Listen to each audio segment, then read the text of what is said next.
సూత్రం చెల్లిస్తున్నాను. చెప్పబోతున్న నన్ను మరుగుపరిచి సూటిగా నాతో మా అందరితో మీరే మాట్లాడండి. విలువైన సంగతులు మాకు బోధించండి.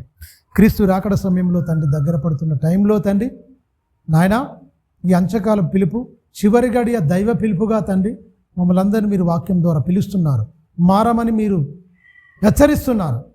నాయన నీవు హెచ్చరికలను తండ్రి సాత్వికంతో మేము అంగీకరించి చక్కగా తండ్రి మా బ్రతుకులను వాక్యానుసారం కట్టుకొని బండ మీద వేయబడిన పునాది ఎంత గట్టిగా ఉంటుందో మా ఆత్మీయ పునాది అంత గొప్పగా వేసుకొని తండ్రి లోకానికి దూరంగా నీకు దగ్గరగా జీవించే భాగ్యం మాకు దయచేయమని నిండు మనసుతో వేడుకుంటూ నిత్య సత్యం తెలిసిన మనిషికి సర్వసత్యం తెలియకుండా చేసింది ఎవరు అన్న దాని మీద ఆలోచిస్తుండగా నీ ఆత్మ సహాయము నడిపింపు పరిపూర్ణమైన నీ పరిశుద్ధాత్మ సహాయము నాకు అనుగ్రహించమని నిండు మనసుతో వేడుకుంటూ నాయన వినబోతున్న నీ పిల్లలకు వినగల చెవును గ్రహించగల మనసును దయచేయండి.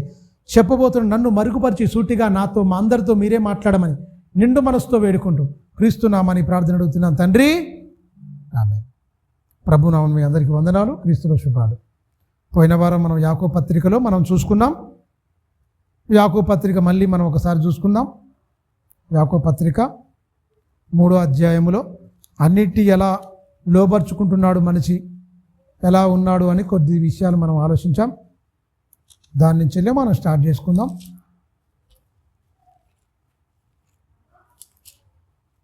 అంటే ఎలా మొదటి నుంచి చేస్తే బోధకులకు హెచ్చరిస్తున్నాడు, చాలా జాగ్రత్తగా ఉండండి అని.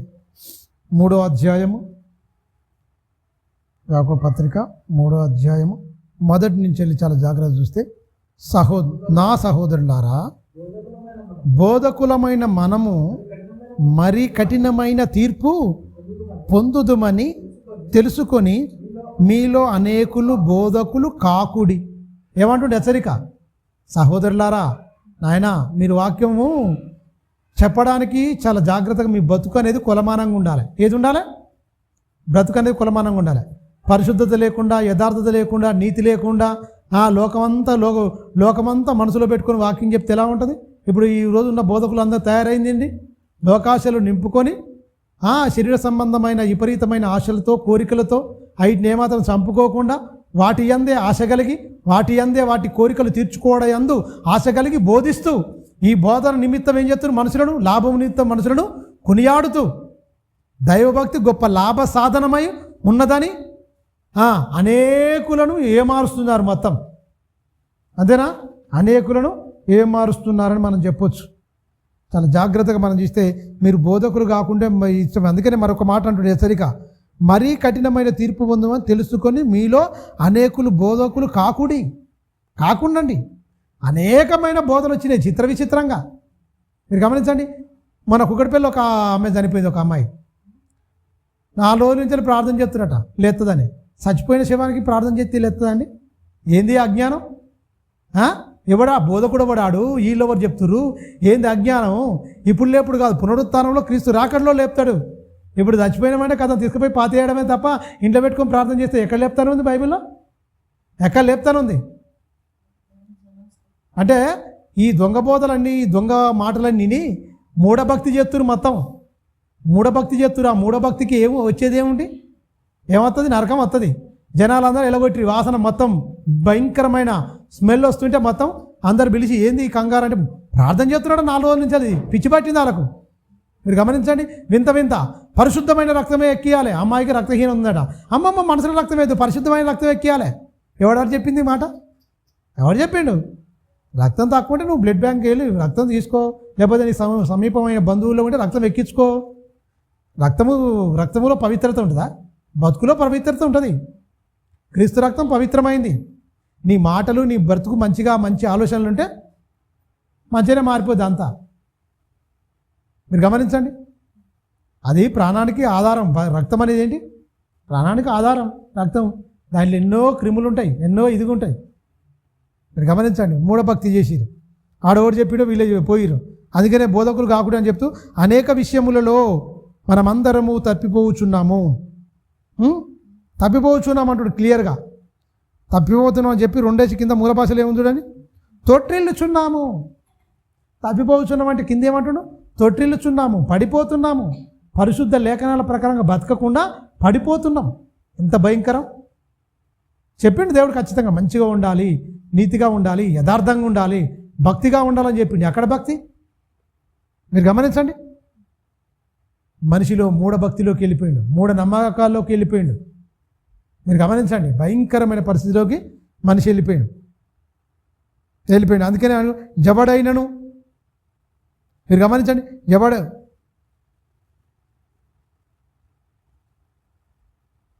రెండవ వచనం కింది లైన్, ఎవడైనను మాటయందు తప్పని ఎడల, ఎవడైనను మాటయందు తప్పని ఎడల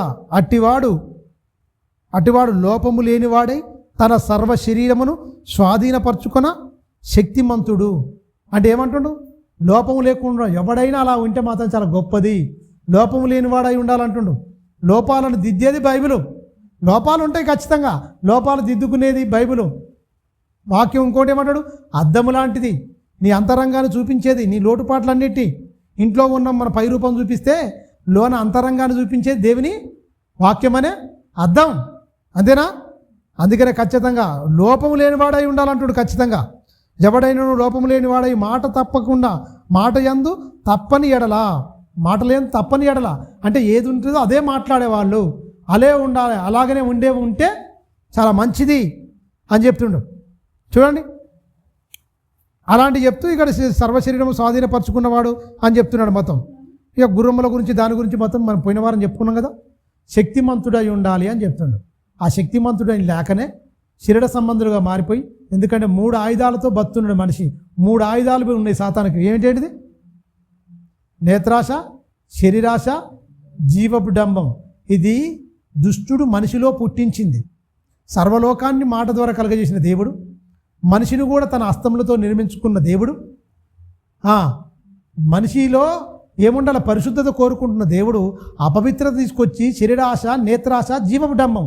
నేత్రాన్ని ఇచ్చిండు దేవుడు, కానీ నేత్రానికి ఆశ పెట్టలే. నోటి మాటలు ఇచ్చిండు దేవుడు, డంబంగా గర్వంగా మాట్లాడుతాను గీయలే. శరీరాశ అంటే శరీరము ఆస్పదం చేసుకొని ఒకటే దాని మీద డంబపు మాటలు మాట్లాడేవాళ్ళు, శరీరాన్ని ఆస్పదం చేసుకొని గర్వంగా ఉండేవాళ్ళు. అదంతా దుష్టుడు నేనే పుట్టి తండ్రి వల్ల పుట్టినవి కాదు అంటాడు. అంటే ఈ మూడింటి పుట్టించి దుష్టుడు మనిషి హృదయాల్లో ప్రపంచాన్ని మొత్తం ఏం చేసింది? భ్రష్టు పట్టించిందని చెప్పొచ్చు. మీరు గమనించండి, వినాశనం వైపు పరుగులు తీస్తుంది ప్రపంచం మొత్తం. ఎక్కడికి వెళ్ళిపోతారు మీరు గమనించండి.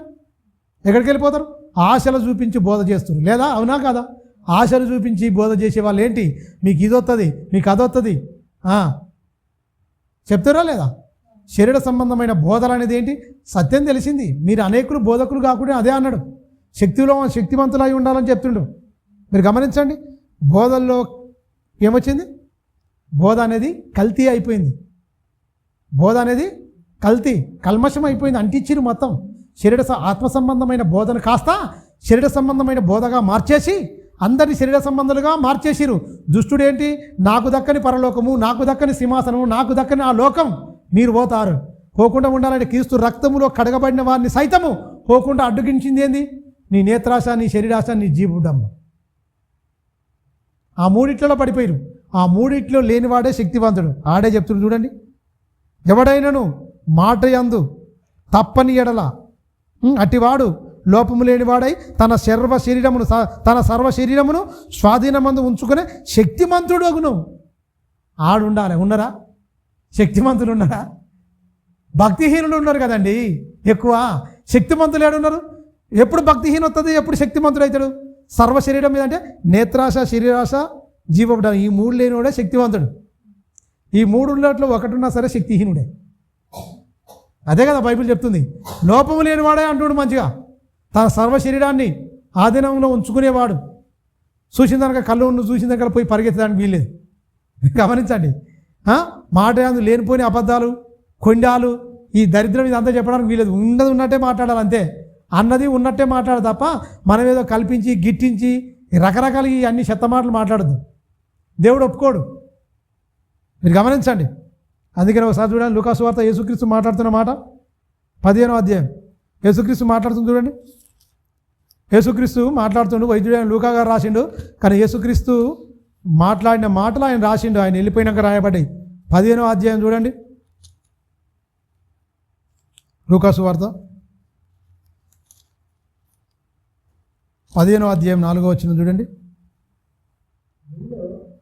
చూడండి, మీలో ఏ మనుషునికైనను 100 గొర్రెలు కలిగి ఉన్న ఎడల వాటిలో ఒకటి తప్పిపోయిన ఎడల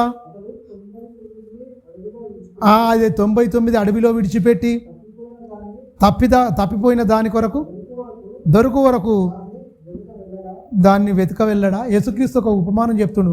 మీరు ఏం చేస్తారు? మాకు గొర్రెలు ఉన్నాయి. నీకు 100 గొర్రెలు 100 గొర్రెలు ఉన్నాయా? ఉన్నాయి ప్రభువా. అయితే 100 గొర్రెల్లో ఒకటే తప్పిపోయింది, 99 ఉన్నాయి. ఒక గొర్రె తప్పిపోయింది. 99 ఎక్కడ వదిలిపెడతాట? పర్వతం మీద, కొండల మీద వదిలిపెడతాట. ఈ ఒక్కదాని గురించి, తప్పిపోయిన దాని గురించి తిరుగుతాట. మీరు గమనించండి, తప్పిపోయిన దాని గురించి తిరుగుతాడు. వెతికి తిరిగి ఆ దొరికినప్పుడు మంచిగా భుజాల మీద వేసుకొని వస్తాడట, మంచిగా సంతోషిస్తాడట, స్నేహితులను పిలుస్తాడట. మరి 99 కొండల మీదకి వెళ్ళిపోయినా అక్కడ అరణ్యంలో ఉన్నాయి. మరి జంతువులు ఏదైనా తోడేళ్ళు భయంకరమైన వస్తాయా? వచ్చితే తినేయా? మీరు గమనించండి, గొర్రెలతో పోల్చింది. కానీ 99 నీతిమంతులు వాక్యంతో బతికేవానికి ఏ ఇబ్బంది లేదు. ఆడ అన్నిటి నేత్రాశ లేదు, వాళ్ళలో శరీరాశ లేదు, జీవడంబం లేదు. 99 పర్ఫెక్ట్ ఉన్నాయి. ఈ 100ది ఇది ఏంటంటే ఎనుగులు దునికేది. ఇది ఎనుగులు దునుకుతుంది. ఇక్కడ మేద్దాం, అక్కడ మేద్దాం, జంపింగ్ చేయాలన్నమాట. ఈ మొత్తం జంపింగ్ అటు ఇటు పోతుంటే మొత్తం స్థిరంగా ఉండేది కాదు. దానికోసం ఏం చేసిండు యజమాని? అయ్యో అది కూడా తప్పే, ఈ 99 పర్ఫెక్టే, దీన్ని సరిచేయాలి అని ఏం చేసిండు? దాన్ని తీసుకొచ్చిండు, మొత్తం ఎత్తుకొచ్చిండు. మరి మీరు ఒక విషయం చెప్పనా? తీసుకొచ్చిన తర్వాత అందరితో చెప్తుండు, మళ్ళీ వానికి సిగ్గు రావాలని. దానికి మనిషికి గల ఇటు తప్పిపోయినా నువ్వు అందరికి చెప్తే మనుషుల గురించి మనం ఆలోచిద్దాం. గొర్రెల గురించి యేసుక్రీస్తు ఉపమానం చెప్పిండు, ఓకే. కానీ యేసుక్రీస్తు ఆ ఉపమానంలో ఆ యజమానుడు ఎక్కడ తీసుకొచ్చిందట? తప్పిపోయింది ఎవరికి తెలుసు? యజమానికే తెలిసింది. దొరికింది ఎవరికి తెలుసు? యజమానికే తెలిసింది. తెలియజేసింది ఎవరు? ఈ అందరికి తెలిపింది ఎవరు? ఇది తప్పిపోయింది, ఇది దొరికింది, నేను ఇన్ని గంటలు చెప్పి కష్టపడ్డా అంటే మళ్ళీ ఇది బుద్ధి తెచ్చుకొని మనం తప్పిపోకుండా ఉండడానికి. తెలుసా ఎంత మంచి ఉపమానం చెప్తుండండి. ఆయన తప్పిపోయింది ఆ కాపరికే, దొరికింది ఆ కాపరికే గుట్టుగా ఆయనకే తెలుస్తుంది. కానీ ఇది మళ్ళీ తప్పిపోకుండా మళ్ళీ ఎవరైనా సరే అందరికి చెప్తున్నావు, మా గొర్రెం గుర్తుపట్టండి. ఇక అప్పుడే ఆయన భుజాల మీద ఎత్తుకొచ్చిండు, నువ్వు ఇలా తప్పి మా మందరికి ఎందుకు వచ్చినావు, తొరిగి వచ్చినావు అన్నట్టుగా వాళ్ళు చెప్పేటట్టుగా. మీరు ఒక మనుషులే అనుకుంటే గొర్రెలను పక్క పెట్టండి, మనిషే, అందరికి తెలియ ఎందుకు చేస్తాం? పలానా సంఘ సభ్యులండి వీళ్ళు, అయిపోయింది. నువ్వు తప్పిపోయినావంటే అర్థం ఏంటి? ఎన్నిసార్లు వాక్యం విన్నా, ఎన్నిసార్లు పోయినా కూడా నీకు ఎక్కలే, నువ్వు తప్పిపోయిందని, నీవు ముదిరిపోయినావు, నేనేం చేయలేము. ఇక మీరు గమనించండి, క్లియర్ కట్గా చెప్తుండు. తప్పిపోయిన దాన్ని, యేసుక్రీస్తు కూడా నశించుతున్న దాన్ని వెతికి రక్షించడానికి వచ్చిండు. యేసుక్రీస్తు పక్కమటి ఉన్నోడే, సూచక్రియలు మహత్కార్యాలు అద్భుతాలు చేసినోడే ఏం చేసిండు? దుష్టుని దెబ్బకు బలైపోయాడు. ఏముంది దానిలో? ఆశ ఉంది. ఏం ఆశ? నేను మంచిగా 30 వెన్నాళ్ళకి అమ్మేసుకుంటే నేను నా భార్య పిల్లడు హాయిగా సుఖంగా తిని సంతోషించవచ్చు, బతకొచ్చు, ఎంజాయ్ చేయొచ్చు అనుకున్నాడు ఆడు. తర్వాత పశ్చాత్తాపంతో మళ్ళీ తీసుకుపోయే దేవాలయం పల్లి చల్లేసొచ్చి ఉరిపోసుకునే. ఈ లోకాన్ని అనుభవించేటోడు ఏం అనుభవించడండి, అంత అశాంతే. నీకు కొంచెం ఉన్నా చాలు దేవునిలో ఉండి, అన్నవస్త్రం గలవరి వాడుతూ ఉంటే ప్రశాంతంగా ఉంటుంది. ఎక్కువ డబ్బులో నిద్రపడుతుంది. ఆ బైబిల్లో చెప్తుంది, విస్తారమైన ద్రవ్యం వల్ల నీకు నిద్రపట్టదు. నీకు కొంచెం దానివల్ల దాన్ని భక్షించే వాళ్ళు అనేకులు అవుతారు అంటాడు. అది వచ్చిందనుకో నీకు నీ ప్రాణానికే ప్రమాదకరం. తెలుసా? అనేకమైన చెప్పిండు యేసుక్రీస్తు క్లియర్గా చెప్తుండే. ఇక్కడ తప్పిపోయి 99 వీటిని అక్కడ వదిలిపెట్టిండు. వాటి గురించి ఏం భయం లేదు, ఏం బెంకలేదు. వాటికి వాక్యం అవసరం లేదు. అవి మంచిగానే ఉన్నాయి, సంఘంలోనే ఉంటున్నాయి, అవి స్థిరంగా ఉన్నాయి. ఎక్కడ చెదిరిపోవు, ఏ గొర్రెలు కలిసిపోయి ఎక్కడ ఉండవు. అది కరెక్ట్ ఉంది. ఒకదానికోసం తప్పిపోయిండు, అందరిని పిలుచుకొచ్చి పలానోళ్ళు తెలిసిందా లేదా? తెలిసింది ఖచ్చితంగా. అందరికి తెలియజేస్తున్నాడా? చెప్తుండు చూడండి. అది దొరికినప్పుడు 99 విడిచిపెట్టి తప్పిపోయిన దాన్ని దొరుకు వరకు దానిని వెతక వెళ్ళాడా? అది దొరికినప్పుడు సంతోషముతో దాన్ని తన ఎక్కడేసుకున్నాడా? భుజముల మీద వేసుకుంటాట. ఇంటికి వచ్చి తన స్నేహితులను, ఎవరు తెలియదు ఈ సీక్రెట్, అందరు పిలిచి చెప్తుండగా, పొరుగు వారిని పిలిచి మీరు నాతో కూడా సంతోషించుడి, తప్పిపోయిన ఈ నాకు గొర్రె చాలు. తప్పిపోయిందైతే ఎత్తుకోవచ్చు, దాచుకున్నదైనా అయితే ఏం చేస్తాం? తప్పిపోయిందైతే దొరుకుతుందండి. దాచుకున్నదైతే బయటికి రాకుంటుంటే ఎనుగులో ఉండి చాటుకుండి లోపల ఉండి వినబడుతున్నా రాకుంటుంటే ఏం చేయాలి అది? అందుకనే దాన్ని ఏమంటారు కన్నా, నిద్రపోయినా లేపితే టక్కుని లేచుకోకుంటాడ. నటిస్తూనే ఏం లేపుతామండి? భక్తి నటిస్తూ మారడాడు. మీరు గమనించండి, వాక్యం ప్రతిదీ క్లియర్ కట్గా మనకు చెప్తుంది ఆల్రెడీ. తప్పిపోయిన దాన్ని అయితే వెతుకోవచ్చు, ఇది తప్పించుకొని దాచుకున్న దాన్ని ఏం వెతుకుతావు? అది బయటికి రాకుండా ఏం చెప్తావు? మీరు గమనించండి, దాన్ని ఏం చేయలేం మనం. మీరు గమనించండి, వాక్యం ఉన్నా కూడా పర్లేదు, స్వరం వినబడుతున్నా, సత్యం హెచ్చరిస్తున్నా, మెడవంగకుండా మేము ఇట్నే ఉంటాం, పర్వాలేదు. వాక్యాన్ని ఎదురుదానితో ఏముంటుంది? మీరు గమనించండి, తప్పిపోయిన దాని మీద జాలి పడతారు, కానీ దాచుకున్న దాని మీద అది రాకుండా చాలా కావాలని తెలిస్తే, అందుకనే దాన్నే ఒక్క మాటతో అన్నాడండి, ఒకసారి వెలిగింపబడి పరలోక సంబంధమైన వరమును రుచి చూచిన తర్వాత తప్పిపోయిన వారిని నూతనపరచడం అసాధ్యం అంటాడు. ఏం తప్పిపోయాడు? వాక్యం తెలిసినోడు తప్పిపోయాడు. పొరపాటు ఉంటుంది, పొరపాటు అలవాటుగా మారితే చాలా డేంజర్. పొరపాట్లని అందరిలో పొరపాట్లు ఉంటాయండి. ఆ పొరపాట్లు లోటుపాట్లు ఉన్నాయి, దిద్దుకుంటే మంచిది. పొరపాట్లు అలవాటుగా మారితే అబద్ధాలు చెప్పడం అలవాటుగా మారితే, బూతులు తిట్టడం అలవాటుగా మారితే, అబద్ధాలు చెప్పడం అలవాటుగా మారితే, చెడ్డ చూపులు చూడ అలవాటుగా చూపులు అలా మారితే, చెడ్డ వినడానికి చెవులు కూడా అలాంటిగానే అలవాటు పడితే, రక్తం చిందించడానికి పాదాలు పరుగులెత్తడానికి అదే అలవాటు పడితే, ఓడి బాగు చేస్తారా అని? ఎవడైనా బాగు చేస్తారా చెప్పండి? ఏ వ్యక్తినైనా బాగు చేస్తాడా? చేయలేము. నువ్వు ఏం వింటున్నావు, ఏం చేస్తున్నావు? అసలు వాక్యాన్ని చెవిస్తే ఎలా ఉంటుంది? భుజముల వేసుకొని వచ్చి సంతోషించి భుజముల మీద అది మారుతుందని ఉద్దేశించి. దొంగవాని సందర్భం కూడా మీరు మనసులో పెట్టుకోండి. ఇద్దరు దూషించి ఇద్దరు తిట్టిరు. తర్వాత 6 గంటల సేపు చూసిరు ఆయన శిలువ యాగంలో. ఆయన వేదన, మౌనిగా ఉన్నాడు. శిలువ మీద మాట్లాడుతున్న మాట్లాడిందే 7 మాటలు, కానీ చచ్చిపోతున్నా కూడా చివరి క్షణంలో కూడా ఒక దొంగోడు మార్చిందంటే మీరు గమనించండి. దొంగోడు మారిండు. దేంతో మారిండు? మారాలన్న మనసు మొత్తం మారి ప్రభువా అన్నాడు అని అంతరంగాన్ని చూసిండు యేసుక్రీస్తు. పక్కోడు ఏమంటాడు? నువ్వు అదే స్థితిలో ఉన్నావు, దేవునికి భయపడవా? ఎందుకు ఆయనను దూషిస్తున్నావు? ఇద్దరం మొత్తం అదే స్థితిలో ఉన్నాం కదా. మనం ఇది చేసినందుకు మనకు న్యాయమే.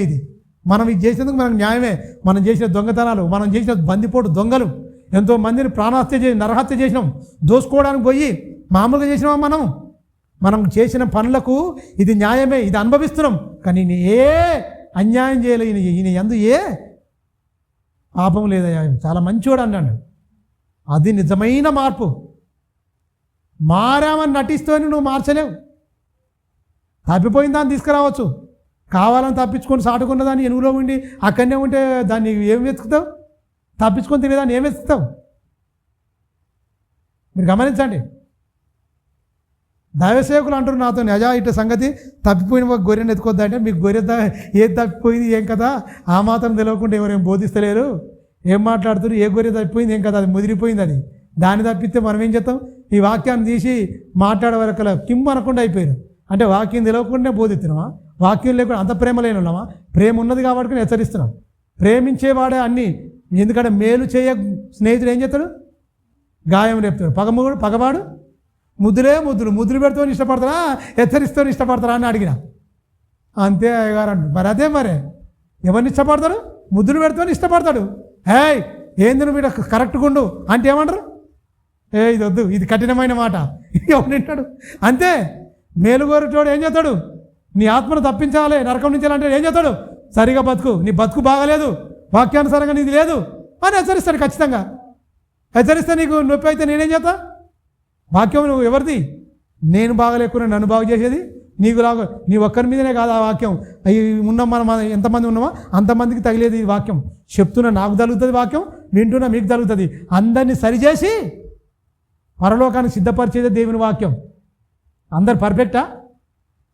అన్ని విషయాలు అందరం పర్ఫెక్ట్గా సంపూర్ణమైన భక్తిలోనికి రావాలంటే ప్రతిదినం మనం నేర్చుకోవాలి, మార్చుకోవాలి, చదువుకోవాలి, అర్థం చేసుకోవాలి, ధ్యానించాలి, చక్కగా దేవుని యందు నిలకడగా ఉండాలి. మీరు గమనించండి. అంటే వాక్యం అనేది చాలా జాగ్రత్తగా మనం వినాలి. యేసుక్రీస్తు అదే అంటుండు, చక్కగా 99 వాక్యం అవసరం లేదు, పర్ఫెక్ట్గా ఉన్నాయి, మంచిగా ఉన్నాయి, అది తప్పిపోవు ఏం పోవు. ఈ తప్పిపోయిన దాన్ని భుజాలను మోసుకొని వచ్చి ఇక మళ్ళా సిగ్గుపడేటట్టుగా ఇక ఎక్కడ పోద్ది అది? ఎక్కడ పోద్ది? అక్కడనే నిలవలేదు అంటే ఎక్కడ నిలుతుంది? ఎక్కడ నిలవలేదు. అందరికి చెప్తున్నాడు, స్నేహితులారా ఇగో ఈ గొర్రెపిల్ల తప్పిపోయింది. అప్పటిదాకా సీక్రెట్, కానీ తప్పిపోయింది ఆయనకే తెలుసు, దొరికింది ఆయనకే తెలుసు. అందరి స్నేహితులతో పిలిపించి సంతోషించి చెప్తున్నాడు. సిగ్గుదిత్తుండి ఒక మాటలో చెప్పాలంటే, ఇది మొత్తం తప్పిపోయింది, దీనికోసం ఇంతగా తిరిగినాం, ఇప్పుడు వచ్చింది అనేవరకు ఏమంటారు? ఇక అస్సలు తప్పిపోవద్దు, ఇక అసలు తప్పిపోవద్దు. చక్కగా ఉండాలి, మారు మనసు కలిగి ఉండాలి. 99 అవి అంత గొప్పగా ఉన్నాయి, నేను ఒక్కని తప్పిపోయి ఇజ్జత్ తీసుకున్నట్టు అయిపోయింది 10 మందిలో అన్నట్టుండదు. గొర్రెగా కాదు, మనిషిని తీసుకోండి, ఏమనిపిస్తుంది? కింది వచ్చిన ఉన్నాను. అటువలే మారు మనసు అక్కరలేని 99 నీతిమంతుల విషయమై కలుగు సంతోషము కంటే మారు మనసు, కరెక్ట్గా దేవుని యందు మారు మనసు పొందు ఒక పాపి విషయములోనే పరలోకమందు ఏం చేస్తున్నాడు దేవుడు? పరలోకమందు ఎక్కువ సంతోషం, పరలోకమందు ఎక్కువ. తండ్రి తన దూతలతో సంతోషిస్తాడు. దూతల ఎదుట ఒక మారు మనసు పొందితే 99 అవి మంచిగానే ఉన్నాయి, నేత్రాశ లేదు, శరీరాశ లేదు, జీవోడంబం లేదు, చక్కగా బతుకుతున్నాయి, ఓకే పర్వాలేదు. ఈ ఒక్కదాని కోసమే ఏమన్నాడు? 19వ అధ్యాయంలో ఏమన్నాడు? నశించుతున్న దాన్ని వెతికి రక్షించుటకు ఏం చేసిండు? ఈ లోకంలోకి వచ్చిండు యేసుక్రీస్తు. నశించిపోతున్న దాన్ని, నశించిపోయింది. ఏం నశించిపోయింది? పాపముల చేత నశించిపోతున్నది, గర్వంతో నశించిపోయినాయి. నశించిపోతున్న దాన్ని వెతికి రక్షించుటకు ఈ లోకంలోకి వచ్చాడు. పరలోకాన్ని విడిచిండు, మహిమను విడిచిండు, తండ్రిని విడిచిండు, ఆ మహాలోకాన్ని విడిచిండు, మట్టి ఈ భూమి మీదకి వచ్చిండు. పాపుల మధ్య, ద్రోహుల మధ్య, నరహంతకుల మధ్య వచ్చిండు, ప్రేమను చూపించిండు. మారిందా ప్రేమ? మారిందా? మీరు గమనించండి. పరలోకం నుండి అలాంటి ప్రేమ ఏమి నిలువెత్తు నిదర్శనంగా యేసుక్రీస్తు, నిలువెత్తు నిదర్శనంగా ప్రేమకు ప్రతిరూపంగా యేసుక్రీస్తు ఈ లోకానికి వచ్చిండు. సమాజం ఏమర్థం చేసుకుందండి? ఏమర్థం చేసుకుంది? మీరు గమనించారా? అందుకనే 99 నీతిమంతుల విషయం కంటే ఒక్క పాపి మారితే చాలు. మీరు గమనించండి. ఆ ఒక పాప అంటే మనం ఇంతమందిని 10 మంది ఉన్నాం అనుకో, నిజమైన మార్పు పడితే ఒక్క మనిషి మార్పు అయితేనే అంత గొప్పగా ఉంటుందంటే, మనం లోపాలు సరిదిద్దుకొని 5 మందిమో 10 మందిమో సంపూర్ణమైన భక్తిలోకి వచ్చి ఇంకెంత సంతోషం ఉంటుంది దేవునికి? ఇంకెంత సంతోషం ఉంటుంది? ఇంకెంత ఆనందపడతాడు దేవుడు? చాలా సంతోషపడతాడు, చాలా దేవుణ్ణి ఆనందపరిచే పని భూమి మీద నువ్వు ఏదైనా చేయాలంటే నిజమైన మారు మనసు, నిజమైన మంచి విశ్వాసము, నిజమైన భక్తి జరిగిస్తే చాలు. ఈ వక్ర జనం మధ్య నుండి వేరైతే నీకు రక్షణ అన్నాడు. అలాంటి మీరు గమనించండి. అందుకనే ఎన్నో అవకాశాలు ఇచ్చిండు. కొండ మీద వదిలిపెట్టి వచ్చి ఆ భుజముల మీద ఎత్తుకొని వచ్చి సంతోషించండి, నాతోని ఆనందించండి, తప్పిపోయి ఈ గొర్రెపిల్ల దొరికింది అన్నాడు. అందుకని తప్పిపోయిన కుమారుని గురించి కూడా ఇళ్ళనే ఉంటుంది. తప్పిపోయిన కుమారుడే, తప్పిపోయిన మారమర్చిపోయినాడు. పక్కకున్నాడు చూసావా, నేను పుట్టుకరిస్తానని చెప్పుకున్నాడా, ఆడి జీవితంలో మారాడు. తెలుసా? తప్పిపోయి వచ్చి పశ్చాత్తాపొందిన, అమ్మో పరలోకము నీకు నేను వ్యతిరేకంగా పాపం చేసిన, అయ్యో నా తండ్రి దగ్గర ఒక పనులాగా ఉంటే బాగుండు, పందుల పొట్టు తింటాను పోయిండు, జలసాలు చేసిండు, వ్యభిచరించిండు, అన్ని రకరకాలుగా ఆస్తి మొత్తం పాడు చేసుకుండు. వచ్చి ఏమంటారు ఎక్కనా, నా తండ్రి ఇంటి దగ్గర పనులకు మంచిగా సమృద్ధి ఉన్నది, అందులో పనివానిగా ఉంటే చాలు, నేను ఆయన కొడుకుని అనిపించుకోవడం కూడా లేదని వాడు హృదయంలో పొడవబడ్డాడు. ఇంటికాడు కూడా ఏం చేసిండు? వ్యసన పడ్డాడు. ఇందులో ఎవడు మారు మనసు ఉన్నది, ఎవరికి మారు మనసు లేదు. చిన్నోనికి మారు మనసు ఉంది, పెద్దోనికి మారు మనసు లేదని అర్థం చేసుకోవాలి. తమ్మునికి వచ్చే వరకు విందు చేసి, ఉంగరం దొరికించి, మంచిగా చక్కగా బట్టలు దొరికించి, పాదరక్షలు దొరికించి చక్కగా సంతోషిస్తుంటే ఏమంటాడు? ఈ నా కుమారుడు చనిపోయి బ్రతికిండు అంటే వీడు చచ్చిపోలే అన్నమాట. పెద్దోడు తావాలే, ఇంటికానే ఉండు అంత ఊకే అన్నాడు. కానీ అసలైన మారు మనసు అది. అలాంటి మారు మనసు ఉందా? బైబిలు దేవుడు అనుకున్న కోణంలో చెప్తే బైబిల్ ఖచ్చితంగా అర్థమవుతుంది. నువ్వు అనుకున్న కోణంలో చెప్తే నీకు బైబిల్ అర్థం కాదు. అవనికి మనిషి అనుకునే కోణంలో చెప్పిండు అనుకో, మానికి మారు మనసు రాదు, భక్తిహీనత వస్తుంది, వాడిగా వాత వేయబడిన మనసాక్షి అయితే. దేవుడు అనుకునే కోణములో ఆత్మ చెప్తున్న గుర్తులను గుర్తుపట్టి ఆత్మ నడిపింపులో నువ్వు వాక్యం చెప్పినావు అనుకో, వాక్యం సూటిగా నీ హృదయంలో పొడవబడుతుంది ఖచ్చితంగా. అప్పుడు నీకేంటి? మారు మనసు వస్తుంది. మారు మనసు వచ్చిన వెంటనే పాపక్షమాపణ వస్తుంది. దేవుని నడిపింపు, దేవుడు సూటిగా మనతో మాట్లాడితే, దేవుడు అనుకున్న కోణంలో బోధిస్తే, మనుషులు అనుకునే కోణంలో బోధించడం అంటే ఏంటి? స్వనీతిని ఆధారం చేసుకొని బోధించడం. స్వనీతిని ఆధారం చేసుకొని బోధిస్తే స్వనాశనానికే దారి తీస్తుంది, అది నిత్య జీవానికి దారి. అది స్వనాశనం. స్వనీతిని స్థాపించుకొని సొంత ఉద్దేశాలతో సొంత ఆలోచనలతో వాక్యం కలిపి చేరిపేసినాం అనుకో, ఎక్కడికి వెళ్తావు? నరకానికి వెళ్తావు. ఆ వాక్యంలో దేవుని ఉద్దేశం ఉండాలి, దేవుని ఆలోచన ఉండాలి. దేవుడు ఏం చెప్పిండో దాని ప్రకారంగా ఆ మాటలు హెచ్చరికలైనా మనం సాత్వికంతో అంగీకరించాలి. అంగీకరించాలంటే ఏమంటారికైనా సాత్వికం లేకుండా మనిషిని ఏం చేసింది ఎరికైనా? ఏం చేసింది? ఒకసారి చూడండి ఏం చేసిందో. మనిషిని సాత్వికం లేకుండా, వాక్యం వినకుండా ఎంత భ్రష్టులుగా మార్చిందో ఒకసారి చూడండి. యాకోబు పత్రిక రండి. సర్వసత్యం తెలిసిన మనిషికి, నిత్యసత్యం తెలిసిన మనిషికి అసలు సర్వసత్యం తెలియకుండా దుష్టుడు ఏం మార్చిండో చూడండి. యాకోబు పత్రిక 1వ అధ్యాయం, నాన్న 1వ అధ్యాయం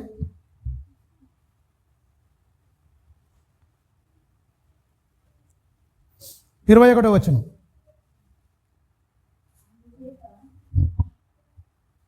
అందుచేత సమస్త కల్మషమును విర్రవీగుతున్న దుష్టత్వమును మాని లోపల నాటబడినదై మీ ఆత్మలను రక్షించుటకు శక్తిగల వాక్యమును సాత్వికముతో అంగీకరించుడి. సాత్వికంతో అంగీకరించాలి.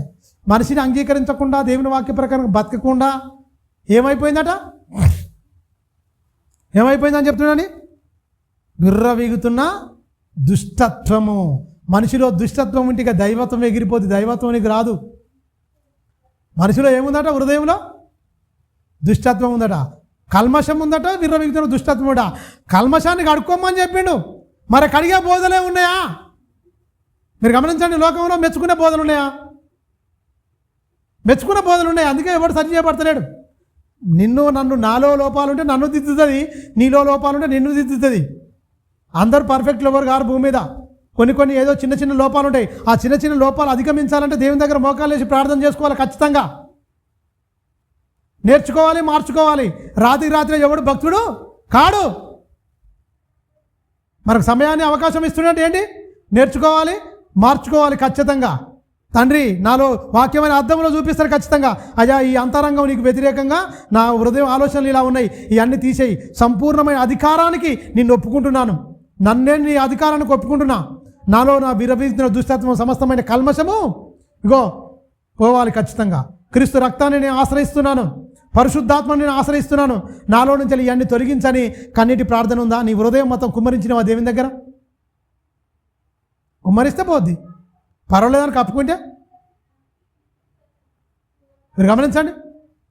అందుకనే ఇక్కడ చెప్తున్నాడు, వాక్యం అర్థం కాకుండా బతకకుండా మనిషి దుష్టత్వం రావడం, దుష్ట హృదయం మనిషికి రావడం, భయంకరం అయిపోవడం. అదే చెప్తుండు. ఏమంటున్నాడు? అందుచేత సమస్తమైన కల్మషమును విర్రవీగుతున్న దుష్టత్వమును మానుకొని లోపల నాటబడినది మీ ఆత్మలను రక్షించుటకు శక్తిగల వాక్యమును సాత్వికంతో అంగీకరించుడి. సాత్వికంతో అంగీకరించాలి అంటున్నాడు. అంగీకరించాలి. మీరు గమనించండి, ఎందుకు హెచ్చరించారు చెప్పండి? ఇలా తప్పు ఉందని ఎందుకు చెప్పారు? ఎరికేనా చాలామంది ఈఎంఐలు ఉంటాయి. చాలా వరకు కార్లు కొంటారు, బిల్డింగులు కొంటారు, స్థలాలు కొంటారు. ఈ వచ్చే వరకల్లా అక్కడ కట్టాల, బ్యాంకులో రకరకాలుగా ఎన్నో పెట్టుకుంటారు. అందుకనే ఏ ఇస్పాతిని గద్దించారు. వాడు పోయినట్టు వాడి జీవనోపాధి పోతుంది కదా. జీవనోపాధి పోతుంది కదా. ఖచ్చితంగా జీవనోపాధి పోతుంది కనుక అందరినీ మంచిగా సంతోషంగా దీవెనలు, ఆశీర్వాదాలు, పండుగలు రకరకాలుగా వాక్యాన్ని కలిపి చేరిపెత్తారు. వాక్యంలో ఉన్నది చెప్పరు. వాడు వాక్యంలో లేని అవతలదే చెప్తుంటాడు మొత్తం. ఒక 2 ముచ్చట్లు బైబిల్ చెప్తాడు, 100 ముచ్చట్లు బయటికి చెప్తారు, శుద్ధి చెప్తుంటారు మొత్తం. దానివల్ల ఏముంటుంది? దురదశవులు కలవైతే దురద అంటే అలాంటి బోధకులనే పోగు చేసుకుంటారు. ముందు భాగంలో విన్నారు కదా. బోధకులను పోగు చేసుకోడు. దురదశవులు అంటే హెచ్చరిక మాటలు వీళ్ళకి అవసరం ఉండవు. వీళ్ళు కూడా అలా చెప్పరు.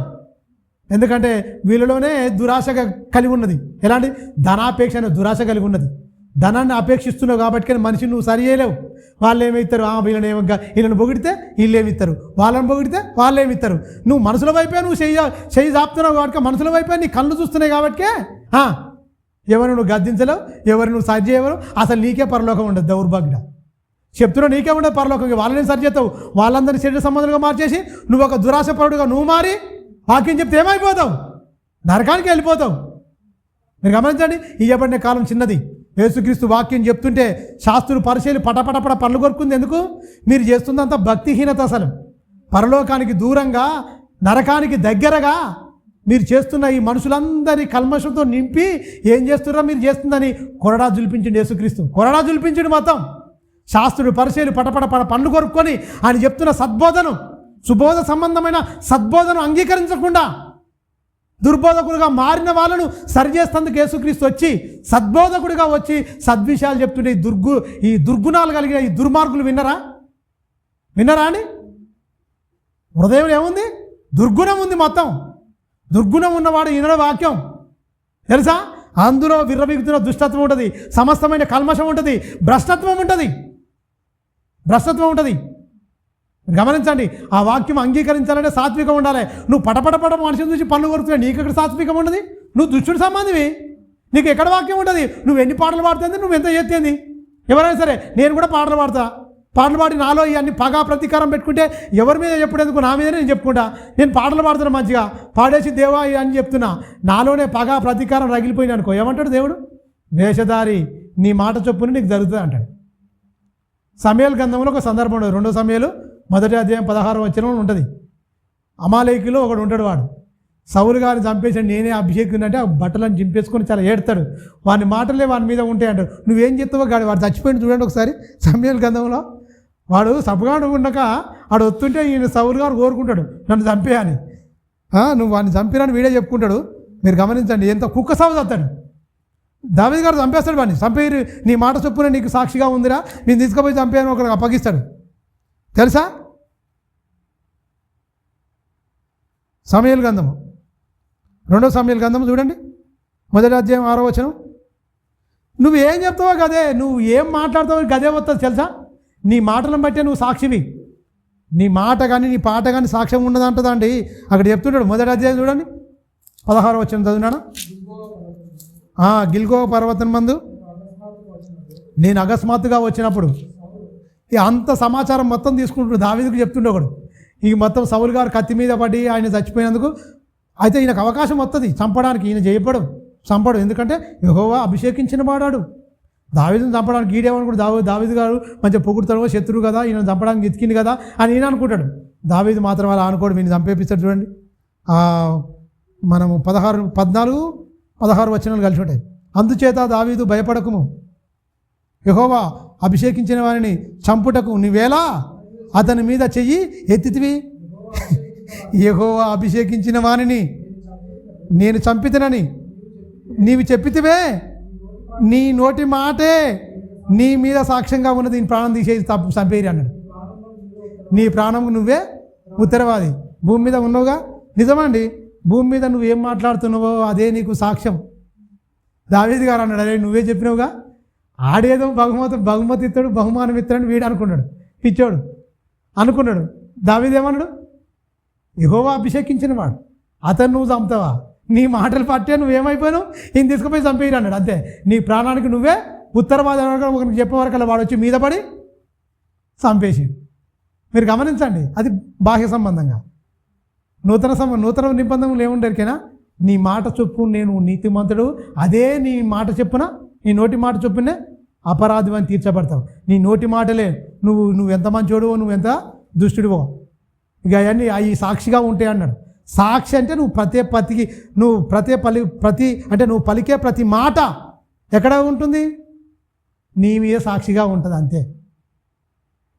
నోటితోని లెక్క పెట్టుకుంటావా? పొద్దున్న లేస్తే ఎన్ని అబద్ధాలు ఆడుతున్నావు, ఎవరిని ఆడిపోసుకుంటున్నావు, ఎవరిని తిడుతున్నావు, అవి దేవుడు లెక్క కట్ట అంటున్నావా? ఖచ్చితంగా లెక్క కడతాడు తెలుసా. ఇది అదే కదా, వాడు వచ్చి చెప్పిండు, ఏదో బహుమానం ఇస్తున్నాను కూడా దావీదు, నీ మాటలు చెప్పినావుగా, నువ్వు నేను తీసుకుపోయి చంపేయరు అన్నాడు. అంతే. యెహోవా అభిషేకించిన వాడు అతడు, నాకు అవకాశం లేదా చంపాలనుకుంటే నేను చంపలేనా? ఎవరు అనుకుంటావు?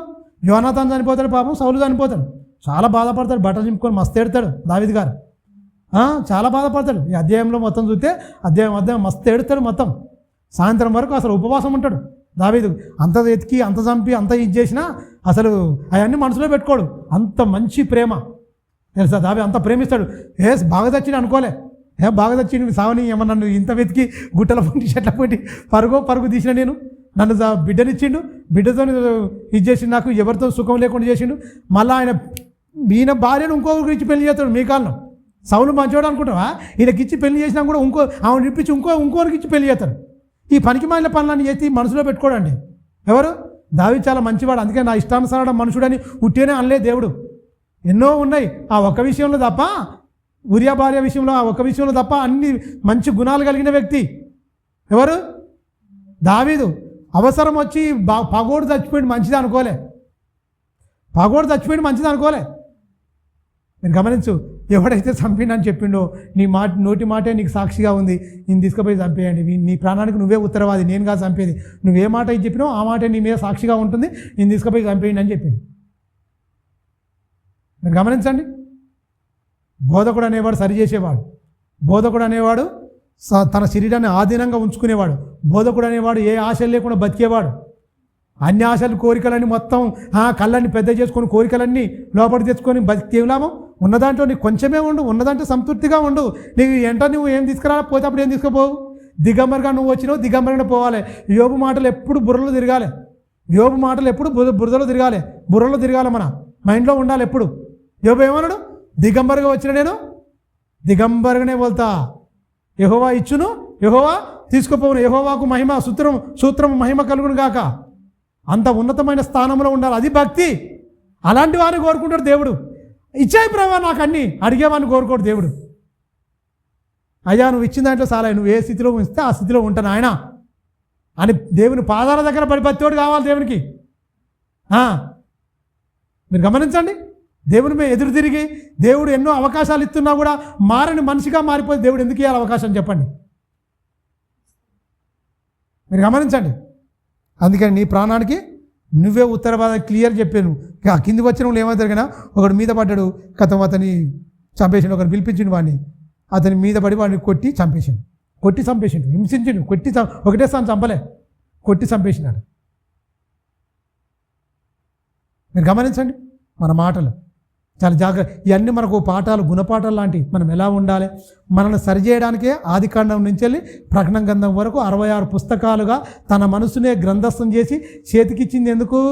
మనం తప్పిపోకుండా ఉండడానికి. ఇవన్నీ మనకు మేలుకొలుపు. మన ఆత్మీయ జీవితంలో మనం అనుసరించి బ్రతకవలసిన జీవన విధానం చెప్తుండు దేవుడు. నువ్వు ఇలా బతుకు నాయన, నువ్వు ఇలా ఉండు నాయన, లోకం గురించి నువ్వు ఆలోచించక పెద్దగా, నా గురించి బతుకు అని చెప్తుండు ఖచ్చితంగా. మళ్ళీ రాండి సమయలు గ్రంథం రాండి, అదే యాకోబు పత్రిక వచ్చిన తర్వాత మళ్ళీ లూకాసు వార్త చూద్దాం. అందుచేత చూడండి, అందుచేత సమస్తమైన కల్మషమును, మొదటి అధ్యాయం 21 వచ్చిన చదువుతున్నాం. యాకోబు పత్రిక మొదటి అధ్యాయం 21 వచ్చిన చదువుతున్నాం. అందుచేత సమస్తమైన కల్మషమును, విర్రవీగుతున్న దుష్టత్వమును, అంటే ఏమి మీరు గమనించండి, విర్రవీగు సమస్తమైన కల్మషం ఏం చేస్తుంది అంటే నీలో దైవత్వం లేకుండా చేస్తుంది, నీలో మానవత్వం లేకుండా చేస్తుంది, నీలో మంచితనం లేకుండా చేస్తుంది, నీలో అసలు జాలి దయ లేకుండా చేస్తుంది. ఏంటి ఈ కల్మషం? ఆ కల్మషం ఏం చేస్తుంది? విర్రవీగుతున్న దుష్టత్వం, పగతో రగిలిపోతాడు చేస్తుంది నీకు. అంటే విర్రవీగుతున్న దుష్టత్వం అంటే దుష్టుడు నీలో కొద్ది తిష్టేస్తాడు మొత్తం. దేవునికి ఆలయంగా ఉండవలసిన ఈ దేహం, పరిశుద్ధాత్మకు ఆలయంగా ఉండవలసిన దేహం ఏదనుకుంటుందట? దుష్టత్వము, అపవాదికి ఆలయంగా మారిపోద్దిగా. సకల దుర్నీతి క్రియలు చేయడానికి మారిపోద్ది దేహం. ఏముంటే? కల్మషం ఉంటే, విర్రవీగుతున్న దుష్టత్వం ఉంటే నువ్వెవరు సంబంధిగా మారిపోతావు? ఎవరు వాడుకుంటారు నిన్ను? బాగా బూతులు వస్తున్నాయి అనుకో, ఎవరు వాడుకుంటున్నట్టు నిన్ను? దుష్టుడు వాడుకుంటున్నట్టు బాగా. విపరీతమైన బూతులు నువ్వు విపరీతమైన వాడుతున్నావు అంటే దుష్టుని చేత బలముగా వాడబడుతున్నామని క్లియర్ కట్గా మనకు అర్థమైపోవాలి. మానుకొని లోపల నాటబడాలి, వాక్యము లోపల నాటబడాలి. లోపల అంటే ఎక్కడ? హృదయం అని లోపల. నువ్వు బయట ఉన్నావు, సంగమంలో నాటబడాలి, ఒలివ మొక్కవుగా ఆవరణములో ఎదగాలి, దేవుని ఆలయములో నాటబడాలి. ఎవరు? ప్రతి మనిషి నాటబడితే ఏమైపోతుంది? ఇలాంటి సద్గుణాలు నువ్వు నేర్చుకుంటావు, నీలో ఉన్న లోటుపాట్లు దిద్దుకుంటావు, మార్చుకుంటావు కదా. నువ్వు బయట ఉంటే ఏమైపోతుంది? ఇప్పుడు ఎండిపోయిన చెట్టు, నీళ్ళు లేని చెట్టు ఇలా ఉంటుంది. అదే కీర్తన గ్రంథం మొదటి అధ్యాయంలో చెప్తుంది, ఆకు వాడక కాలు అంటే నీటి కాలు ఉన్న ఓరున అంటే వేరు నాటబడి నీటి కాలు ఇలా ఉంది, దాని పొంటే చెట్టు నాటబడింది అనుకో, ఆకు వెండుతుందా? ఆకు వాడుతుందా? వాడదు, సగల్లగా ఉంటుంది మంచి. దానివల్ల గాలి వస్తుంది, దానివల్ల ఫలాలు వస్తాయి, దానివల్ల అన్ని రకాలుగా పనిచేస్తుంది మొత్తం. ఎండిపోయేది ఎప్పుడు ఎండిపోద్ది? ఎడారిలో ఉంటే ఎండిపోయిన చెట్టు ఎట్లాగనో లోకములో ఉన్న మనిషి కూడా అలాగనే. ఎప్పుడు అభివృద్ధి పొందుతాడు? నీటి కాలువ. అంటే సంఘంలో ఉన్న మనిషి ఆత్మీయంగా అభివృద్ధి పొందాడు. సంఘం అవతలో ఉన్నవాడు అభివృద్ధి పొందాడా? ఎండిపోయిన చెట్టు అయిపోతాడు. ఎవరైనా సరే ఎండిపోయిన చెట్టులాగా పోల్చి చెప్పుకోవచ్చు. నాటబడాలి అంటే ఎక్కడ? నీటి కాలువను వేరున్న నాటబడి ఆకు వాడక తన కాలమందు ఫలమిచ్చే చెట్టు వలె ఉంటుంది అన్నాడు. చెట్టు వలె ఉండాలి. దాంట్లో దుష్టులు అని చెప్తాడు చూడండి. ఆ కీర్తన గ్రంథం ఉంది అండి, మొదటి అధ్యాయంలో దుష్టుల చదివినాడు. కింది లైను మొదటి అధ్యాయం మొదటి వచనంలోనే 6వ లైన్ 4వ వచనం చూద్దాం. దుష్టులు అలాగనుండక గాలికి చెదరగొట్ట పొట్టువలే ఉందురు. కాబట్టి న్యాయ విమర్శలో దుష్టులను, నీతిమంతుల సభలో పాపులు నిలువరు. నీతిమంతుల మార్గము యెహోవాకు తెలియను, దుష్టుల మార్గము నాశనమునకు. ఎంత క్లియర్గా చెప్తున్నాండి. ఇలా దుష్టులుగా మార్చేసి ఈ దుష్టత్వం మనిషిలో హృదయంలో ఉంటే పోయే మార్గం ఏది? నీ మార్గం ఏది? ముళ్ళ కంచా? నీ మార్గం ఏది? తుప్పలా? మీరు ఆలోచించండి. క్లియర్గా 4వ వచనంలో అదే చెప్తుండు. దుష్టులు అలాగనుండక గాలికి చెదరగొట్టు పొట్టువలే నుందురు. కాబట్టి న్యాయ విమర్శలో దుష్టులను, నీతిమంతుల సభలో పాపులు నిలువరు. నీతిమంతుల మార్గము యెహోవాకు తెలియను, దుష్టుల మార్గము నాశనమునకు నడుపును. బాధ్యత కాపరి మీద ఎలా ఉంటుంది? ఏ ఒక్కరూ దుష్టుల మార్గమును నడవకుండా నీతి మార్గములో నడవడానికి ఈ వాక్యం అంతా విప్పి చెప్పాలి. విప్పి చెప్పకుండా ఏంటి? అనేక విషయములో మనం తప్పిపోతున్నాము. అనేక విషయములో మనం తప్పిపోతున్నాం కనుక ఖచ్చితంగా దేవుని బోధ యందు ఉండాలని చెప్పినా లేదా? చెప్పింది ఖచ్చితంగా. అందు గురించి చెప్తుండు. విర్రవీగుతున్న దుష్టత్వము సమస్తమైన కల్మషము మానాలి అంటే ఏం చేయాలి బోధకుడు? ఈ కల్మషం బోధకుల్లో ఉండకూడదు, ఆ విర్రవీగుతున్న దుష్టత్వం కూడా బోధకుల్లో ఉండకూడదు. అందుకనే తన శరీరాన్ని స్వాధీనపరచుకునే శక్తివంతుల్లాగా ఉండాలని చెప్తుండు. అదేగా మనం చదువుకున్నాం యాకోబు పత్రికలో. శక్తివంతుడుగా ఉన్నాడు. తన శరీరంలో స్వాధీనపరచుకునే శక్తివంతుడిగా ఉండాలి. ఇవి లేకుండా ఇవి ఉండాలంటే ఖచ్చితంగా లేఖనాల ప్రకారంగా బతకాలి. మీరు చూడండి 15వ అధ్యాయం చూడండి ఒకసారి. లూకాసు వార్త మళ్ళీ వద్దాం ఇక్కడికి. 15వ అధ్యాయం 4వ వచనం.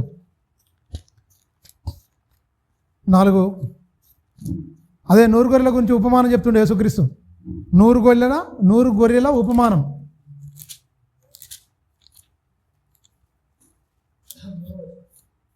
మూడవ వచనం చూడండి.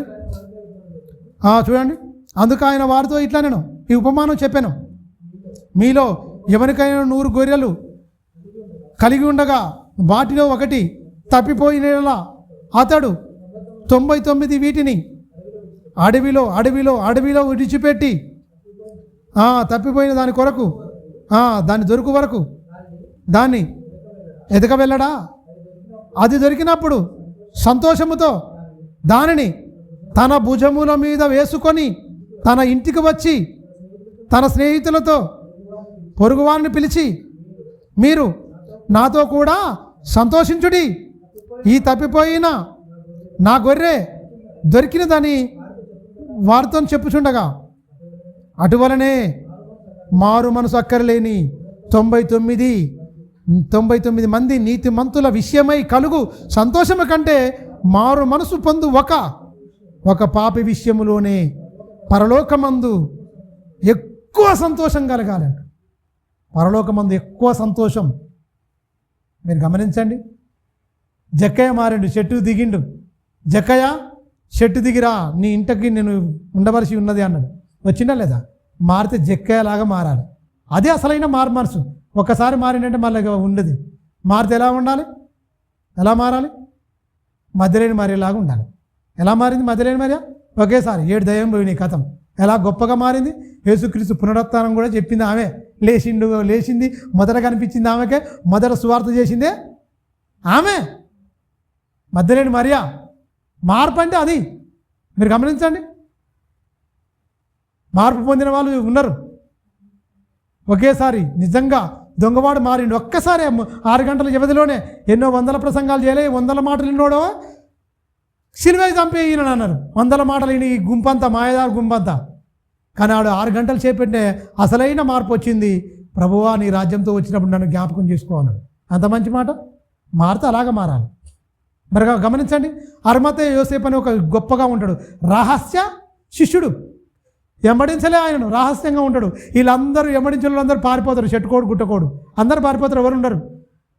యోహాను మాత్రమే ఒక్కడు ఉంటాడు అక్కడ సమాధి దగ్గర. అంటే తల్లి ఆ శిలువ యాగం దగ్గర నిలబడతాడు, తల్లిని అప్పగిస్తాడు, మరియమ్మ అప్పగిస్తాడు యోహానుకు. కానీ పిలాతు దగ్గరికి వెళ్ళి, చాలా ధనవంతుడు ఉంటాడు ఆయనే, యెషయా రాయబడ్డదే నెరవేరింది, ధనవంతుడి సమాధిలో అతన్ని పెడతారని ఉంటుంది. అదే ధనవంతుడు పోతాడు, పిలాతుతో డైరెక్ట్కి వెళ్ళిపోయి మాట్లాడతాడు, యేసు దేహం నాకు ఇమ్ము. అప్పుడు అతడే ఇంతలోనే చనిపోయిందా?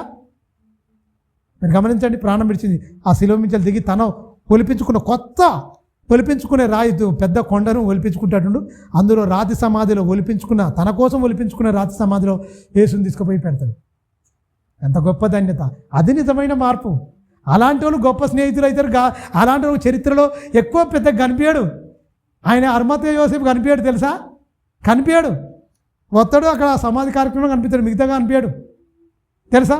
కొర్నేలి వచ్చిందంటే మారిందంటే అయిపోయింది గొప్పగా. నికోదేము వచ్చిందంటే కథం అమ్మ గొప్పగా. ఇతను నిజముగా ఇశ్రాయేలుడు, ఇతని యందు ఏ కపటము, కపటస్తులు కూడా ఉండరా? నిజంగా క్రైస్తవుడినే, ఈయన యందు వేషధారణ కపటం లేదు అని చెప్పుకోవాలిగా. అంటే ఇశ్రాయేలు ఉండరు కానీ దొంగ ఇశ్రాయేలు కూడా ఉన్నారు, మారు మనసు లేని వాళ్ళు ఉన్నారు, క్రైస్తవులు ఉన్నారు.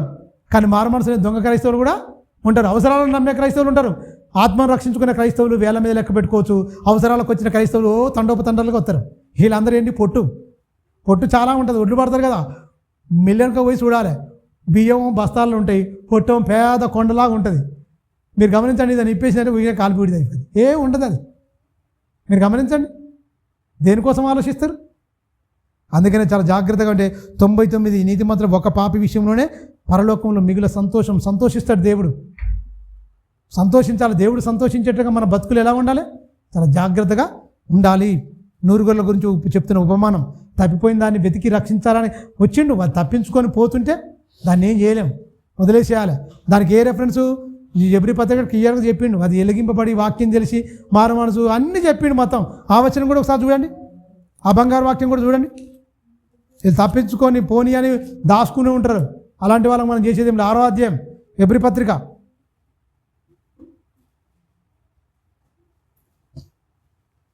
ఎబ్రీలు రాసిన పత్రిక చూడండి ఒకసారి.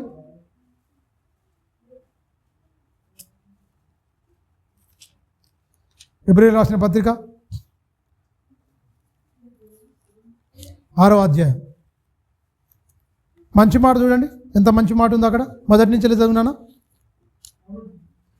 కాబట్టి నిర్జీవ క్రియలు నీలో అవి బతకనియొద్దు, నిర్జీవ క్రియలను విడిచి మారు మనసు పొందుటయు, దేవుని యందలి విశ్వాసమును, బాప్తిసమును గూర్చిన బోధను, హస్త నిక్షేపమును, మృతుల పునరుత్థానమును, నిత్యమైన తీర్పును పునాది మరలా వేయక క్రీస్తును గూర్చిన మూలోపదేశమే మాను. సంపూర్ణతలోనికి భక్తిలోకి వెళ్ళు.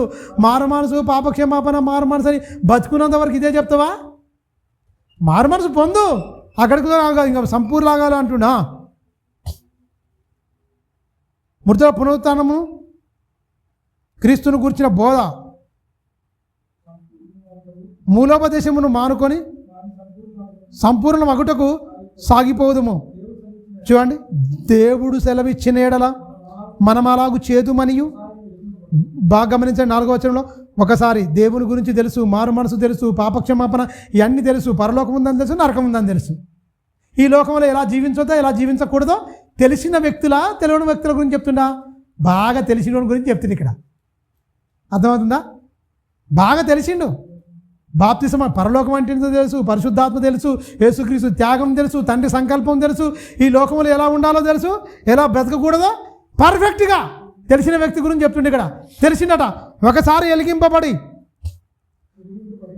వెలిగింపబడి పరలోక సంబంధమైన వరమును రుచి చూచిన పరిశుద్ధాత్మలో పాలివారై దేవుని దివ్యవాక్యము రాబోవు యుగ సంబంధమైన శక్తుల ప్రభావము అనుభవించిన తరువాత తప్పిపోయిన వారు చూడండి, తమ విషయములో దేవుని కుమారుణ్ణి మరలా సిలువేయుచు బాహాటముగా ఆయనను అవమానపరుస్తున్నారు గనుక మారు మనసు పొందుటకు అట్టి వారికి మరలా నూతన పరుసుట ఏంటట అసాధ్యం అని దేవుడు చెప్తుండు. మనం పోయి అయ్యా రండి అయ్యా దేవుని నమ్ముకోండి అయ్యా, అయ్యో దేవుడు ఇట్లా అంటే ఆయనకి అన్నీ తెలుసు, నాకు తెలుసు కానీ పో అంటాడు సింపుల్గా. ఈ వాక్యాన్ని పట్టుకొని ఏమంటాడు, ఈ వాక్యం చదువుకొని మనం ఏమైపోవాలి, అమ్మో ఇది ముదిరిపోయింది నాయన, దీన్ని ఏం చేయలేము మనం. ఎందుకంటే నీకు పరిశుద్ధాత్మ తెలుసు, పరిశుద్ధాత్మ తెలుసు, భాషలు విన్నారు, వాక్యం విన్నారు, అబ్బా దేవుడు ఎలాంటి కార్యాలు చేస్తాడో తెలుసు, అన్నీ తెలిసిన వాళ్ళ దగ్గర పోయి మనం పోయి చెప్పి ఇలాంటివి ఉంటుందా? బాగా తెలిసి దేవుడు అంటే ఏంటో భక్తి అంటే ఏంటో తెలిసినోడు తప్పిపోయిందట. వాని గురించి చెప్తుంది. నూతనంగా వచ్చి ఏదో అప్పుడే వచ్చి పడిపోయిన వారి గురించి కాదు, కొన్నేళ్ళు దేవునిలో కొనసాగి ప్రార్థన చేసి పరలోక వరం రుచి చూచి దేవుడు మేలు చేస్తాడు, దేవుడు ఇలా చేస్తాడు అలా చేస్తాడు సువార్త ప్రకటించి తర్వాత భ్రష్టులైపోయిన వారి గురించి చెప్తుండు. ఏమని? అట్టి వారిని నూతన పరచుట అసాధ్యం. ఎందుకంటే వాడు ఆతవేయబడిన మనసాక్షి, అది మెడవంగంది, దాన్ని ఏం చేయలేం మనం. దేవుడే పరిశుద్ధాత్మ దేవుడే పౌలు గారికి ప్రేరణ ఇచ్చేయాలని మనం నూతన పరచడం వేస్ట్. కుదరదు. దేవుడే అంటుంటే నేను మనిషిగా పోయి మనం పోయి రండి బాబు అంటే వస్తారా? దేవుని వాక్యమే కదిలించాలి, దేవుని వాక్యమే రావాలి తప్ప మనిషి వ్యక్తిని బట్టి సంఘం కట్టకూడదు, వ్యక్తిని బట్టి సంఘానికి రాకూడదు. ఎవరిని బట్టి రావాలి? వాక్యాన్ని బట్టి రావాలి. ఎక్కడ సత్యవాక్యం ఉంది ఎక్కడ ఉందని. ఫుడ్ తినాలంటే మంచి ఫుడ్ కోసం వెతుకుంటూ వెళ్ళాం. ఫుడ్ మంచిగా ఉందనుకోండి, బిర్యానీ తినాలనుకుంటాం, మంచి రుచికరమైన ఫుడ్ ఉందనుకో, ఎంత దూరమైన వెళ్ళిపోయి అక్కడ పోయి తినొస్తాం తిండి కోసం. ఒక గంట 2 గంటలు అలా అరిగిపోయి తిండి కోసం ఎక్కడనో తిరుగుతున్నావు. నీ ఆత్మీయ జీవితం కోసం ఎక్కడ మంచి వాక్యం ఉంది, ఎక్కడ నా ఆత్మీయ జీవితాన్ని నిలబెడుతుంది, ఏ వాక్యం వింటే నేను పరలోకానికి వెళుతా, నిశ్చయత. ఈ బోధలో సత్యం ఉంది, ఈ బోధలో హెచ్చరిక ఉంది. యేసుక్రీస్తు ఎలాగైతే బోధించిండో, ఏది ఆశించకుండా ఆత్మ సంబంధమైన సంగతులు చెప్పి హెచ్చరించి వాళ్ళని ప్రేమించి గద్దించి పరలోకానికి అర్హులుగా మార్చిండో, ఇది అసలైన బోధ అని గ్రహించే వాళ్ళు ఉంటారు. గ్రహించని వాడు వినలేడు. అదే దాంతోనే పొట్టుతో పోల్చిండు వాళ్ళనే. మీరు గమనించండి, మంచిది. చూడండి ఒకసారి యోహాను సువార్త ముగించుకుందాం. యోహాను సువార్త 6వ అధ్యాయం 15వ వచనం చూడు ఎంత మంచి మాట ఉందో. యేసుక్రీస్తు మాట్లాడుతున్న మాట. ఎవరిని? యేసుక్రీస్తునండి. యేసుక్రీస్తునందు రాజు చేస్తే అయిపోద్ది. సూచక్రియలు మహత్కార్యాలు తిండి అన్నీ పెడుతుంది కదా, మంచిగా హాయిగా పెడుతుండే మంచిగా ఉంటుండే. ఇక ఈయన బాహ్య సంబంధంగా రాజుగా చేస్తాడట. ఎవరిని? యేసుక్రీస్తును బాహ్య సంబంధంగా రాజుగా చేద్దాం, మనకు ఫుడ్ మంచిగా అన్ని రకాలుగా ఫ్రీగా వస్తున్నాయి కాబట్టి ఇబ్బంది లేదనుకున్నారు వీళ్ళందరూ. అనుకున్నప్పుడు యేసుక్రీస్తు మాట చెప్తుండీ 6వ అధ్యాయం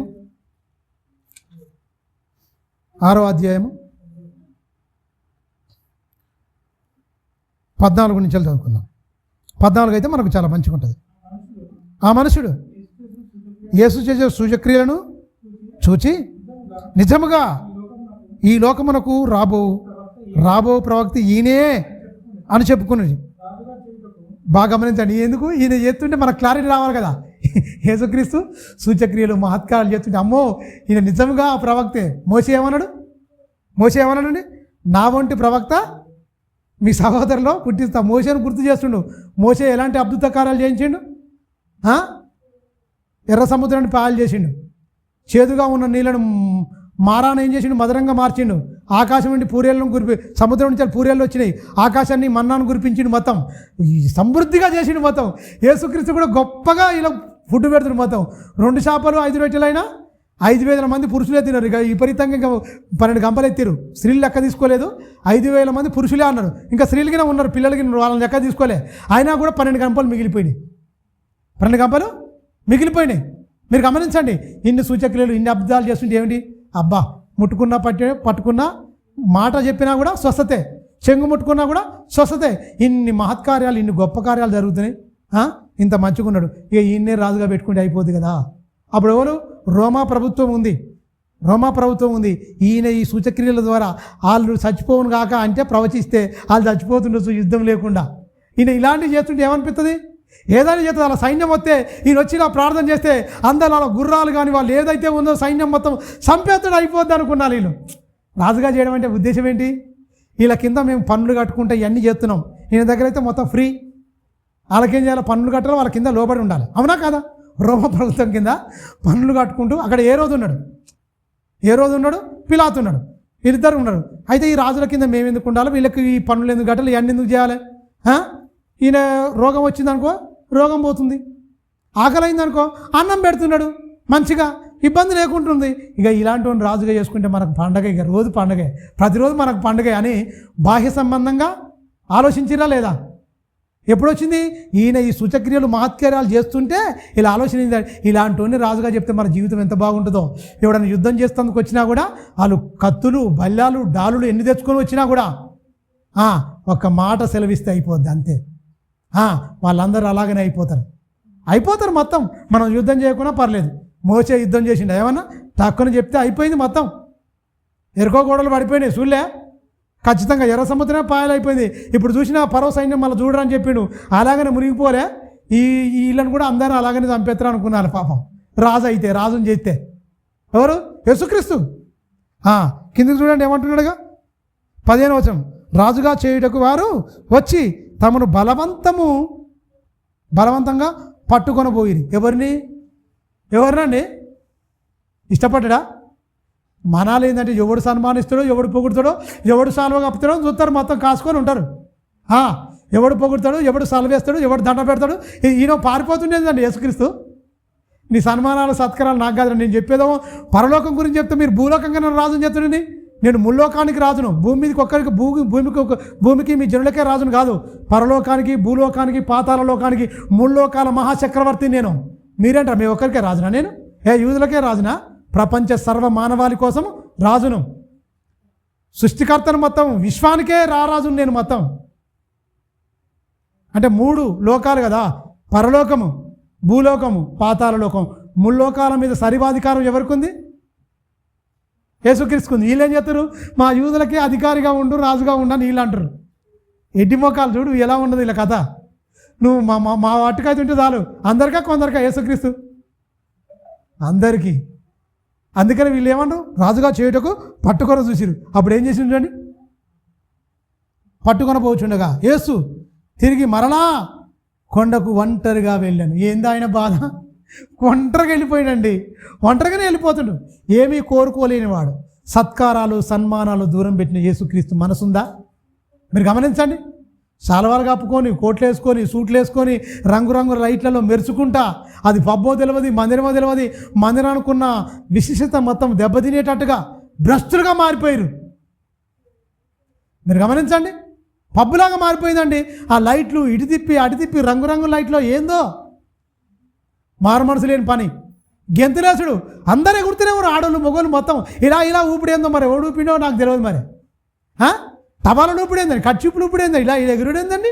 ఆడోళ్ళు మొగోళ్ళు ఎగరమంట ఎక్కడన్నా ఎగురుతురంటే ఎవరు?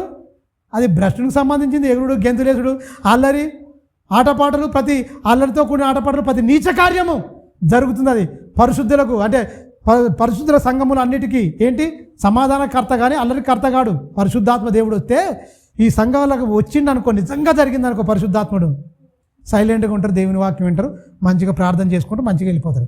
అరుచుకుంటా, గెంతులు వేసుకుంటా, మొత్తుకురు అనుకో, బొబ్బలు పెట్టుకుంటా, దుష్టుడు వచ్చి వాళ్ళని ఇది చేసిందని చెప్పాలి అంతే. మీరు గమనించండి. అందుకని చాలా జాగ్రత్తగా ఆలోచించాలి. నిత్య సత్యం తెలిసిన మనిషికి సర్వసత్యం తెలియకుండా ఎవరు చేసిరు? దుష్టుడు చేసిండు. ఇవన్నీ ప్రాథమికమైనవి, ఇవన్నీ తెలియకుండా అసలు ఏంటి, ఏం కథ, వాక్యం ఎలా చెప్పాలి ఏంటి అనేది తెలియకుండానే వాక్యం బోధిస్తారు. అందరు బోధించేది సత్యం అయితే ఎందుకు మారతలేదు? ఎందుకు ఈ వేషధారణ? 4 రోజులు కంపు పెట్టుకొని అలాగనే బిడిదాచిపోతే ప్రార్థన ఏం చేస్తారు? ఈ మూఢభక్తి కాదు. ఆడు ఆ పిచ్చి సన్నాసి ఏం చెప్పిండు? ఈ పిచ్చిది ఎక్కడ ఉన్నది? మీరు గమనించండి. ఆడు ఏం చెప్పిండు? వాక్యం ఏం చెప్పిండా? శవానికి ప్రార్థన చేస్తే లేస్తుందా అండి? లేస్తుందా? నవ్వుల పాలు చేతురు, మొత్తం అపహాస్యం చేతురు. అవగాహన లోపంతో భక్తి, మూఢభక్తి చేస్తూ యేసు కోరుకున్న భక్తి పక్కకు పెట్టారు. యేసు నీ నుంచి ఏ భక్తి కోరుకుంటారో, ఏం యథార్థత కోరుకుంటారో, ఎలాంటి పరిశుద్ధత కోరుకుంటుండో అది వదిలిపెట్టిరు, పరిశుద్ధతను పక్కకు పెట్టిరు. పరిశుభ్రత మీద ఉన్నది మనసు. పరిశుద్ధత లేదు మనిషికి ఆలోచన. పరిశుభ్రం మీద ఉన్నంత మనసు పరిశుద్ధత లేదు. పరిశుద్ధత మీద మనసు లేదు. అందుకనే బోధ చేసేది పరిశుభ్రంగా ఉండాలని చెప్తున్నారు తప్ప పరిశుద్ధత కోరుకుంటూ నీలో నుంచి వెళ్ళి. అందుకనే బట్టలు అబ్బా ఈయన చక్కగా బాహ్య సంబంధమైన వాటిని చూసే కదా చెప్పేదంతా.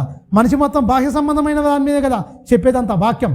వాడే శరీర సంబంధమైన దుర్బోధకుడు అని చెప్పొచ్చు. వాడే సత్యం తెలియదు వానికి. ఇక సర్వసత్యం తెలియని వానికే సత్యం తెలుసు, కానీ సర్వసత్యం తెలియకుండా చేసేదే ఇలాంటి బోధలు. మంచిది, తలలోంచుకోండి, ప్రార్థించుకుందాం.